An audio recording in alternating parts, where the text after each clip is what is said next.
তুমি পচা এই গীতায় হাত দিয়ে বলো আদালতে দাঁড়িয়ে যাহা বলিব সত্য বলিব, সত্য ছাড়া মিথ্যা বলিব না। হ্যাঁ, অথচ আমি লয়, অথচ আমি লয়, আমি আবার গীতার গায়ে হাত দিই। আমাদের পাড়ার ওই গীতার গায়ে একদিন এমনুকে হাত দিয়েছিলাম, গীতা দাদা বাপি মেরে এসে আমার পাছা জ্বলিয়ে দিয়েছিল। আমি আবার গীতার গায়ে হাত দিয়ে, তুমি আবার চাঁদা তুলে মারবে নাকি?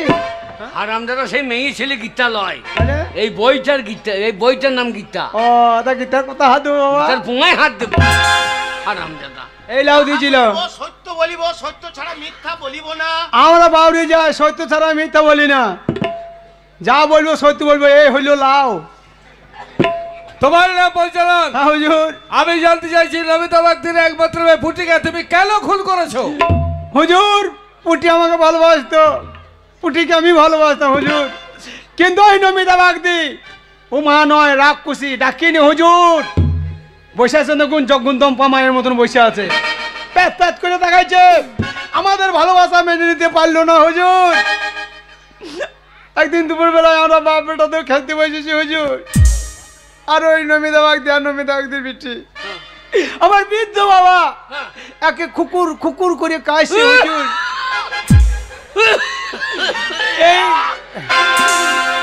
এই কদিন হলো ভেলো থেকে ঘুরিয়ে এলাম হুজুর। বেঙ্গালু? হ্যাঁ, বেঙ্গালু থেকে ঘুরিয়ে এলাম হুজুর, কিন্তু ওই নমিতা বাগদি আমার বাবাকে ধরে মারছে হুজুর।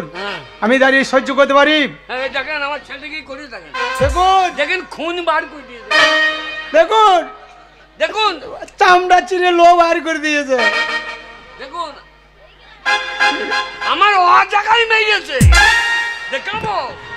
হ্যাঁ হুজুর, আমরা দুই বাপ বেটা, ওরা দুই মা বেটি, চারজন হাতে লেগে গেলাম উঠোনে ফাটাফাটি। এইবার মারামারি করতে করতে পুটি পুকুরে খুন হয়ে গেল হুজুর। ও, তাহলে তুমি স্বীকার করছো তুমি খুন করেছো? এই চোখের সামনে খুন হয়েছে, স্বীকার করতে পারেন? আপনি চারটি খালি বাবা, আপনি কথাটা কি বলছেন? আর কি করতে এসেছে? এ শালো বলছে কি রে? স্বীকার করছো? এ শালো কইছে কি রে? ধর্ম বাবা। তুমি আবার কে? আমি এই সৌরে বাচ্চার বাবা। তাই খুনের বাবা তুমি আবার কি বলতে চাও? বিশ্বাস করুন, আমার ছেলে খুন করেনি। ওই নমিতা আর আমি দুজনে দুটো দল করি হুজুর। ওই নমিতা আমার ছেলেকে খুন করতে গেল, আর ওর মেয়েটা আমার ছেলেকে ভালোবাসে হুজুর। ওর মেয়েটা বুক পেতে দিলে হুজুর, নিজে হাতে নিজের মেয়েকে খুন করছে, এ আপনি বিশ্বাস করুন হুজুর। শাট আমি বিশ্বাস করতে পারছি না। আসামি যেখানে নিজেই স্বীকারোক্তি দিয়েছে সে খুন করেছে, তখন আর কোনো সাক্ষীর প্রয়োজন নেই, বিশ্বাসের আর কোনো প্রয়োজন নেই। তাই ভারতের দণ্ডবিধি 303 ধারা আইন অনুসারে আসামি 55 আমি মৃত্যুদণ্ড দিলাম।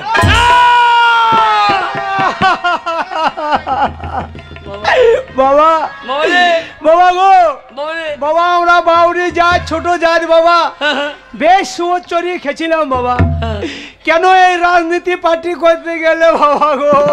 আমি দেখলাম পার্টি করে 2-4 বিঘে জমি জায়গা করব, আমার এই জমির ধান খাবে কারে? আমার জমির ধান খাবে কারে? কেমন দিলাম সামলা? এ অন্যায়, এ অন্যায়। বিশ্বাস করুন, আমার ছেলে খুন করেনি।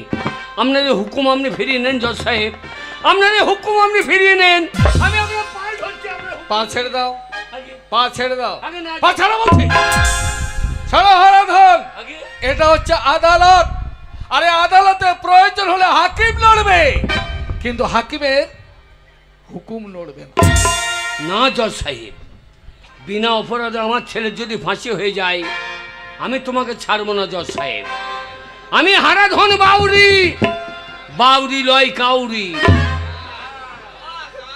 আমার ছেলে যদি ফাঁসি হয়ে যায়, তোমাকে আমি ছাড়বো না জজ সাহেব। জজ সাহেব, তোমার এই হুকুম যদি আমি না নড়িয়ে দিতে পারি, তাহলে আমারও নাম হারাধন বাউরি নয়। তোমার ওই হুকুম আমি একদিন নড়াবো, তবেই আমার নাম হারাধন বাউরি। শোন, আজকে রান্নাটা আমি করব, তুই খোকাকে নিয়ে খেলা কর, আমি রান্না করি, আমি তারপরে খোকাকে এসে নিয়ে গিয়ে খোকাকে খাইয়ে নেব। আমি আসছি, খোকাকে দেখিস কিন্তু। এই বেনু, দুষ্টুমি করবি না বাবু। আরে পূর্ণিমা,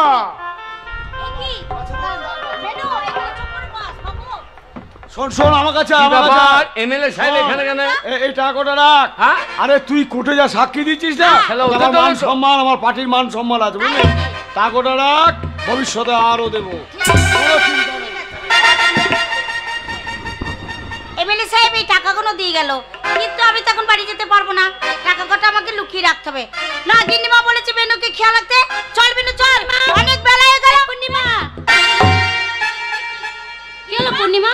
তুই চিৎকার করে উঠলি কেন? বেনু কোথায় গেল? বেনু আপনার কাছে যায়নি? না তো, বেনু তো আমি তোর কাছে দিয়ে গেলাম। কোথায় গেছে বেনু? এইখানে তো বস করে রেখেছিলাম। তোকে আমি বলে গেলাম যে বেনুকে তুই লক্ষ্য করবি, খোকাকে দেখবি। এর মধ্যে তুই ছেলেটাকে কোথায় পাঠালি বলতো? দেখো না, আমি চিৎকার করবো না। ছেলেটাকে আমি ঘরে রেখে গেলাম, ওকে বললাম তুই দেখ আমি এক্ষুনি তো দাদা বাবুর জন্য রান্না বান্না করে নিয়ে আমি এসে ছেলেটাকে খাওয়াবো। আর এসে দেখছি যে ছেলেটা নেই। চলো, বেন হচ্ছে আমাদের একমাত্র সন্তান, হারিয়ে এসে যেতে পারে না। জজের ছেলেকে হারিয়ে যায়। পূর্ণিমা, কোথায় রেখেছিলে বেলুকে? সন্ধান করো। ওই তো ওইখানে বস করে রেখেছিলাম। তুমি এক কাজ করো, খুঁজে দেখো নিশ্চয় কোথায় আছে। আমার মন বলছে দুষ্টু ছেলে আমার সাথে লুকোলুকি খেলছিল, ওইখানে মনে হয় লুকিয়ে রয়েছে এই চৌবাচ্চার পেছনে। এখন না কানটা ধরে আমি নিয়ে আসবো, আমাকে খুঁজে যা শিগগিরই গিয়ে দেখে আয়। কি বলছো তুমি? আয় বেনু, আয়। দাঁড়াও। টাকা? তোমার আঁচল থেকে এত টাকা পড়লো, এই টাকা তুমি কোথায় পেয়েছো? টাকা? হ্যাঁ, টাকা তোমার আঁচল থেকে পড়লো, টাকা কোথায় পেয়েছো? আমার আঁচল থেকে টাকা মানে ওই টাকা তো আমি বলতে পারবো না। কথা বলতে পারবে না মানে? তুমি আমার মতে সামান্য বেতনে কাজ করো, তোমার আঁচল থেকে এত টাকা বললো, কোথায় পেয়েছো বলতে পারবে না? বলো কোথায় পেয়েছো। আমি সত্যি করে বলছি, আমি বলতে পারবো না কথা বাবু। দেখ, টাকার তুই কথা সত্যি করে বলছিস, আমার তো মনে হয় বিশ্বাস হচ্ছে না। এতগুলো টাকা তুই কোথায় পেলি? বল আমার ছেলে কোথায় গেল? তুই আমার ছেলেকে বিক্রি করে দিইনিস তো? না না গিন্নিমা, আমি থাক, আর বলতে বলে বেশ বুঝতে পেরেছি। এবার আমি বুঝতে পেরেছি এই টাকার বিনিময়ে তুমি আমার একমাত্র সন্তানকে নিশ্চয় কারো কাছে বিক্রি না করেছো। না কথা বাবু না, ওই টাকার বিনিময়ে আমি বেনুকে বিক্রি করিনি, আপনি বিশ্বাস করুন। তাহলে কোথায় পেয়েছো? বেনুকে আমি ওখানেই বসিয়ে রেখেছিলাম। জানি না কখন বেনু আবার এইখান থেকে চলে গেল। ও চোখে লাল হয়ে। তাই, ব্যবস্থা করছি, দাঁড়াও। Mister Sen, police officer mister Sen. Mister Sen, এই টাকাগুলো নিয়ে যান, আর আসামি হিসেবে এই মেয়েটাকে নিয়ে যান, কালকে ওকে আদালতে তুলবেন। অপরাধ কি জানতে পারি স্যার? ওর অপরাধ ওই টাকার বিনিময়ে আমার একমাত্র সন্তানকে কারো কাছে বিক্রি করে দিয়েছে। জানি না। বল কোথায় ছেলে পাচার করেছিস? আপনি বিশ্বাস করুন স্যার, বেনুকে আমি কোথাও বিক্রি করিনি। বলবি না, থানায় গেলে বুঝতে পারবি। শিবাই, গিন্নিমা, আপনি অন্তত আমাকে বিশ্বাস করেন। সত্যি করে বলেন, চলো, সত্যি চলো। করে বলছি। আমার খোকা এই, এত ঢং করার কোনো দরকার নাই। জজ সাহেবের ছেলেকে বিক্রি করে দিয়েছে টাকার বিনিময়ে। লকআপে চপ পটল ভাজা খইন ফুল নিয়ে দেবো। কথা বাবু, আপনি বিশ্বাস করেন। আমি কি আমাদের খোকাকে আর কি পাবো না? নিশ্চয় পাবে। আসামি যখন ধরা পড়েছে, সন্তান আমাদের উদ্ধার হবে। আমি জানি না, তুমি যেখান থেকে পারবে আমার খোকাকে তুমি এনে দেবে। চলো আমার না হলে সঙ্গে। কিন্তু আমি ঘরে কোথাও যাব না।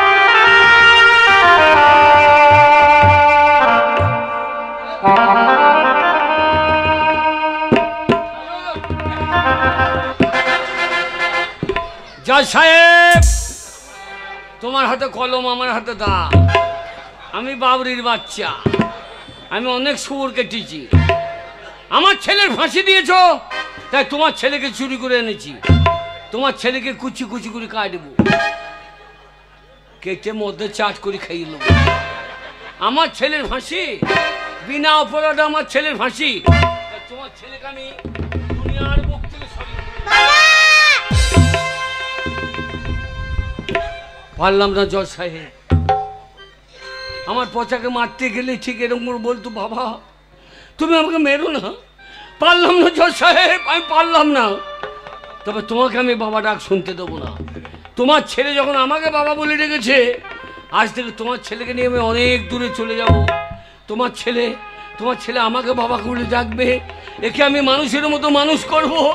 এ আমার পচা হয়ে বেঁচে থাকবে, আমার পচা হয়ে। ঠিক এইভাবে জজ সাহেবের একমাত্র ছেলেকে হারাধন বাউরি চুরি করে নিয়ে চলে গেল বহু দূরে। আর বহু দূরে নিয়ে গিয়ে নিজের সন্তানের মতো তাকে লালন পালন করতে লাগলো। তারপর দিন যায়, মাস যায়, বছরের পর বছর গড়িয়ে কেটে যায় 20টি বছর। এর পরের ঘটনা 20 বছর পর। জানি না ভিখারি বাড়িতে জন্ম নিয়ে কেন আমার এই বড়লোকি চাল চলন। আমার বাবা ভিক্ষা করে, তাই আমাদের দিন যাই, দিনে 2 মুঠো খেতে পাই। আর ভিখারি ছেলে আমার ইচ্ছা বড়লোকের ছেলের সঙ্গে বন্ধুতা ভাব করবো, ভালো প্যান্ট পরবো, ভালো জামা পরবো, ভালো পোশাক পরবো, ভালো হোটেলে খাবো, ভালো গাড়িতে চাপবো। কিন্তু আমার বাবা এসব বড়লোকের চাল চলন একদম মেনে নিতে পারে না। নাচ গান তো পছন্দ করে না, একটু ঘরে আনন্দ করতে দেয় না। বাবা কাছে ভিক্ষা করতে ঘরটা একদম ফাঁকা, এই সময় একটু আনন্দ করে নি। मैं तू है पागल मुन्ना, तू है मेरी सहकुरी, लेके दिल को मेरे बुलबुल मेरी कावरी। मैं तू है पागल मुन्ना, तू है मेरी सहकुरी, लेके दिल को मेरे बुलबुल। হারামজাদা ফকিরের ছেলে আর চাল চলন দেখো মনে হচ্ছে লাট সাহেবের বেটা। এখানে কি করছি? বুকি ড্যান্স করছি। বুকি ড্যান্স বা ব্রেক ড্যান্স? আরে ব্রেক ভেঙে যাবে রে। চল আমার সঙ্গে ভিক্ষা কর, চল। কোথায়? আমার সঙ্গে ভিক্ষা করতে। তুমি কি পাগল হয়েছো? কেন? আমি তোমার সঙ্গে ভিক্ষা করতে যাবো? তুমি জানো আমি কত বড় লোকের ছেলের সঙ্গে ওঠা বসা করি? হারামজাদা উচ্চবে পেটে ভাত নাই, বড় লোকের সঙ্গে ওঠা বসা করি। হারামজাদা বাসি ভাতে নুন জোটে না, চল ভিক্ষা করতে। ভিক্ষা করতে আমি যেতাম। তোমাকে কতদিন ধরে বলছি, আমার বন্ধুরা সব মোটর সাইকেলে চেপে ঘুরে বেড়াইছে। বাবা তুমি আমাকে একটা মোটর সাইকেল কিনে দাও। তুমি মোটর সাইকেল কিনে দিলে? কত বড় হারামির বাচ্চা! মোটর সাইকেল কেনা তো আমার পয়সা নাই, একটা হেলমেট কিনে দিয়ে।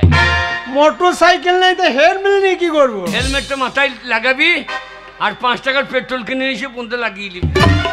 কুকুরের পন্থে যেমন পেট্রোল দিলে ছোট্ট এমনি ছুটতে লাগে, লোকে জানবো মোটর সাইকেলে চেপে। চল। আমি যাবো না। যাও। যাবি না? বললাম তো যাবো না। বেরো আমার বাড়ি থেকে, বেরো। দরকার হলে তোমার ঘর থেকে আমি বেরিয়ে যাবো, তবে আমি ভিক্ষা করতে যাবো না। চলে যাচ্ছি। হ্যাঁ বেরো, আমার ঘরে ঢুকেই না। জীবনে ঢুকবো না। যাও। হারামজাদা মোটর সাইকেলে চাপ। মোটর সাইকেলে চাপাই তো তোর ভাগ্য। আমি তোর ভাগ্যকে এত নিচে নামিয়ে দিয়েছি, আমি কোনোদিন বলতে পারবো না ওরে তুই আমার ছেলে না। না না, এ আমি বলতে পারবো না। আমি বহু কষ্ট করে তোকে মানুষ করেছি, আমি বলতে পারবো না।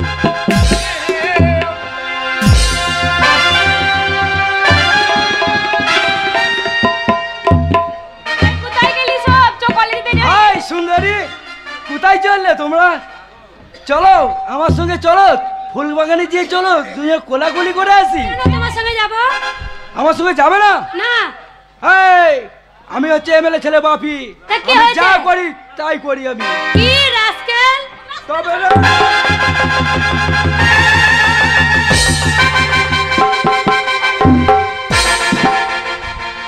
এই যে বন্ডিপ, তোমরা কলেজে যাও, এই শয়তানকে আমি দেখে নিচ্ছি।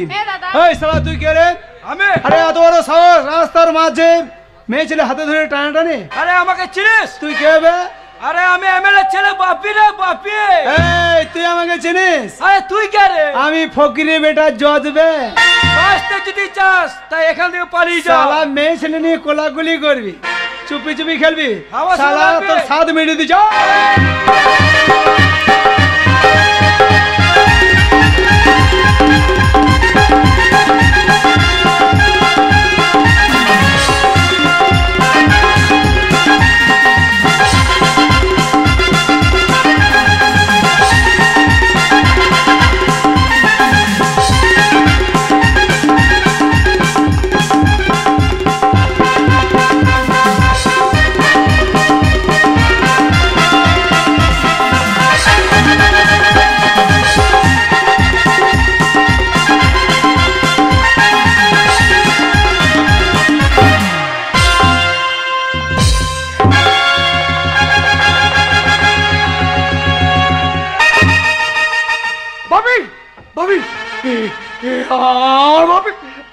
আমার ভাবিকে তুই খুন করলি রাস্কেল। পুলিশ, পুলিশ,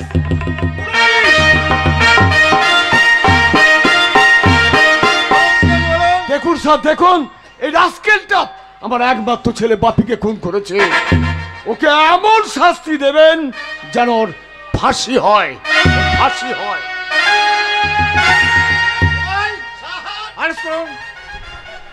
হারামজাদা দেখতে তো নায়ক নায়ক চেহারা, শালা করিয়েছি কি গো?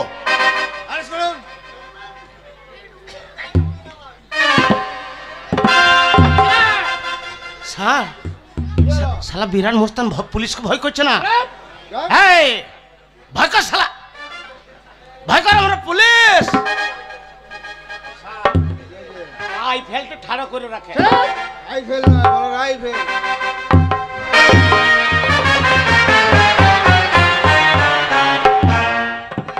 গাড়িতে তুলেছি ভাই হ্যাঁ স্যার। লাশটা তোলো। স্যার আবার লাশ? আমার লাশ। আমাকে ছুটি দিয়ে দেন। ছুটি নিয়ে তুমি কি করবে? স্যার অনেকদিন বাড়ি যাই নাই, হ্যাঁ এবার এই যা খুন হতে লেগেছে। হ্যাঁ আমি যখন পুলিশে চাকরি জয়েন করি জানেন, হ্যাঁ 7.5 ফুট হাইট ছিলাম। হ্যাঁ ওই আপনার সঙ্গে পাল্লায় পড়ে হ্যাঁ লাশ বইতে বইতে আমি 1.5 ফুট কমে গেছি। লাশ তো বইতেই হবে, তোলো। স্যার এটা লাশ না ইউক্যালিপ্টাসের গুঁড়া স্যার। এমএলএ ছেলে ভালো মন্দ খেয়েছে, তোলো। মারা টাকায়। হ্যাঁ আচ্ছা বসিনছে, চল শালা ভাগাড়া ফেলে দেবো গা। চলো।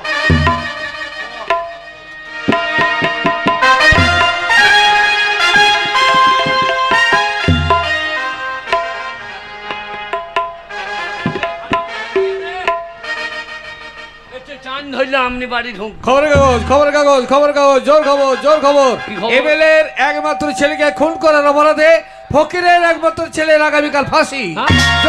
জোর খবর, এমএলএ ছেলেকে খুন করার অপরাধে ফকিরের ছেলের ফাঁসি। খবরের কাগজ, জোর খবর, আনন্দবাজার যুগান্তর, জোর খবর। এ হারামদাদা করেছে কি রে? এ কাকে মার্ডার করে দিয়েছে? না না, আমার ছেলে খুন করতে পারে না জজ সাহেব, এ অন্যায়। আমার ছেলের ফাঁসি হতে পারে না জজ সাহেব।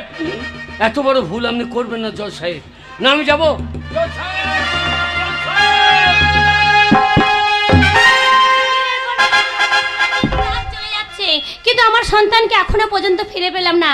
হে ঠাকুর, আমার সন্তানকে কি আমি ফিরে পাবো না? আর ওগো, কেঁদে কোনো লাভ নেই। দীর্ঘ 20টা বছর পেরিয়ে গেছে, আমাদের সন্তান হারিয়ে গেছে, আর তাকে পাওয়া যাবে না। তুমি আর কেঁদো না প্রমিলা। জজ সাহেব কে? জজ সাহেব আমাকে বাড়িতে ঢুকতে দিচ্ছে না। কে তুমি? আগে আজকে যে ছেলেটা আপনি ফাঁসির হুকুম দিয়েছেন, আমি ওর বাবা জজ সাহেব। ও তুমি তাহলে সে ফকির সাহেব? আগে হ্যাঁ হুজুর। তা আমার বাড়িতে কেন? আগে আমার ছেলে খুন করেনি হুজুর। আপনি বিশ্বাস করুন, আমার ছেলে খুন করতে পারে না। আপনার এই হুকুম আপনি ফিরিয়ে নেন জজ সাহেব। আমি আপনার পায়ে ধরছি, আপনার এই হুকুম আপনি ফিরিয়ে নেন। পা ছেড়ে দাও, আগে পা ছাড়ো। ছাড়া বলছি। চলো ফকির, আগে ওটা হচ্ছে আদালত, আর ওই আদালতে প্রয়োজন হলে হাকিম নড়বে, কিন্তু তার হুকুম কখনো নড়বে। বুঝতে পেরেছো? জজ সাহেব Get out! ওই ছেলেটা যদি আমার না হয়ে যদি আপনার হতো জজ সাহেব। এই শালার রাস্কেল, যদি জজের ছেলে হতো তাহলে মানুষ খুন করতে পারতো না। আগে বিশ্বাস করুন, ওই ছেলেটা আমার নয়। তাহলে কার? মনে পড়ে আজ থেকে 20 বছর আগে আপনার কোনো সন্তান হারিয়ে গেছিল। 20 বছর আগে? হ্যাঁ, আমার একমাত্র সন্তান বেনু, সে হারিয়ে গেছে। আপনার ছেলে হারিয়ে যায়নি জজ সাহেব। তাহলে আমি আপনার ছেলেকে চুরি করেছিলাম। তুমি কেন? কে তুমি? কিসের জন্য চুরি করেছিলে? আমি ফকির নই, আমি সেই হারাধন বাউরি। হারাধন বাউরি? আগে হ্যাঁ হুজুর, আপনি আমার ছেলেকে ফাঁসি দিয়েছিলেন, ওই রাগে আমি সেদিন আপনার ছেলেকে চুরি করেছিলাম। আজকে যার ফাঁসি হচ্ছে ওটা আপনার ছেলে, বিশ্বাস করুন। ওই ছেলেটা আপনার হুজুর। না না, আমি বিশ্বাস করতে পারছি না। ওরা যে আমার ছেলে, তার কি প্রমাণ আছে তোমার কাছে? প্রমাণ আছে জজ সাহেব। আপনার ছেলেটা যেদিন চুরি হয়, আপনার ছেলের গায়ে যে জামাটা ছিল আমি অতি যত্ন করে রেখে দিয়েছি। দেখুন তো এটা আমার সন্তানের জন্মদিন, আমি তো দিয়েছিলাম না? হ্যাঁ হ্যাঁ, এইটাই তো খোকার জামা। খোকা বেঁচে আছে বলছি। না না, এ হতে পারে না। আমি কি করেছি? আমার একমাত্র সন্তানকে আমি মৃত্যুদণ্ড দিয়েছি? না না প্রমিলা, তুমি কেঁদো না। আমি যাব ঊর্ধ্বশ্বাসে ছুটে গিয়ে আমার একমাত্র সন্তানকে ওই মৃত্যুর হাত থেকে ফিরিয়ে নিয়ে আসবো। কোথায় যাবেন জজ সাহেব? আমার সন্তানকে বাঁচাতে। কেন বাঁচাবেন? সে যে আমার সন্তান। আপনিই তো একটু আগে বললেন দরকার হলে হাকিম নড়বে, কিন্তু তার হুকুম নড়বে না। আমার ছেলের বেলায় যদি আপনার হুকুম না নড়ে, তাহলে আপনার ছেলের বেলায় আপনার হুকুম কি করে নড়বে জজ সাহেব? কি করেছি? নিজের সন্তানকে আমি মৃত্যুদণ্ড দিয়েছি। না না না, এই জজের চাকরি আর আমি করবো না। আমার একমাত্র সন্তানকে পৃথিবীর মুখ থেকে সরিয়ে দিয়ে যে পাপ করেছি, তার জন্য এই আইনের বইটা ছুড়ে দিয়ে জজের চাকরিতে আমি জবাব দিয়ে গেলাম। না জজ সাহেব, আইনের বই আপনি ছুঁড়ে ফেলে দিতে পারেন না। জজ সাহেব, এ দোষ আপনার নয়, এ দোষ আমার নয়। এ দোষ কার জানেন? কার? এ দোষ হচ্ছে বর্তমান ঘৃণিত রাজনীতির। রাজনীতি? আগে হ্যাঁ জজ সাহেব, শুধু আপনার ছেলে চলে গেছে বলে আপনি আইনের বই ছুঁড়ে ফেলে দিচ্ছেন। একবার চোখে চেয়ে দেখুন তো, কত মায়ের কোল এইভাবে শূন্য হয়ে গেছে। ছুতপুর, কেশপুর, গড়বেতা, ছোট আঙাড়িয়া, নানুর মঙ্গলকোট, খালা পাপুরি, কত মায়ের কোল শূন্য হয়ে গেছে। এখনো পশ্চিম বাংলায় মাটি খুঁড়লে কত কঙ্কালের কান্না শুনতে পাওয়া যায়। বর্ধমানের সাই বাড়ির দেয়াল ফুটে এখনো মানুষ চিৎকার করে বলে, ওগো তোমরা কে আছো বাঁচাও, তোমরা কে আছো বাঁচাও। জজ সাহেব পারেন না, যারা আপনার আমার মতো মা বাবার কোল শূন্য করছে তাদেরকে একবার ফাঁসি কাস্টে ঝুলিয়ে দিয়ে আপনি একবার বলতে পারেন না যে হাকিম নড়ে তার হুকুম নড়ে না, হাকিম নড়ে তার হুকুম নড়ে না। পারবো হারাধন, পারবো বলে আইনের বইটা নতুন করে আবার আমি কাছে টেনে নিলাম। কিন্তু একটু আগে তুমি কি বললে, রাজনীতি নাকি ঘৃণিত? না না হারাধন, না, রাজনীতি কখনো ঘৃণিত হতে পারে না। রাজনীতি না করলে সমাজের উন্নয়ন হবে না, রাজনীতি না করলে দেশের কল্যাণ হবে না, মানুষের মঙ্গল হবে না। রাজনীতি করতে হবে, কিন্তু সে রাজনীতি এই ঘৃণিত রাজনীতি নয়। যারা ঠিক এইভাবে নোংরা রাজনীতি করবে, দিনের পর দিন মানুষ খুন করবে, মায়ের কলকে শূন্য করে দেবে, বোনের সীমন্তের সিঁদুর মুছিয়ে দেবে, বাবাকে হাহাকার করে কাটাবে, আমি তোমায় কথা দিচ্ছি হারাধন, সেই সব শয়তানদের শাস্তি দিয়ে এই জজ সাহেব বলবে হাকিম লড়বে, তার হুকুম লড়বে না, হাকিম লড়বে, তার হুকুম লড়বে।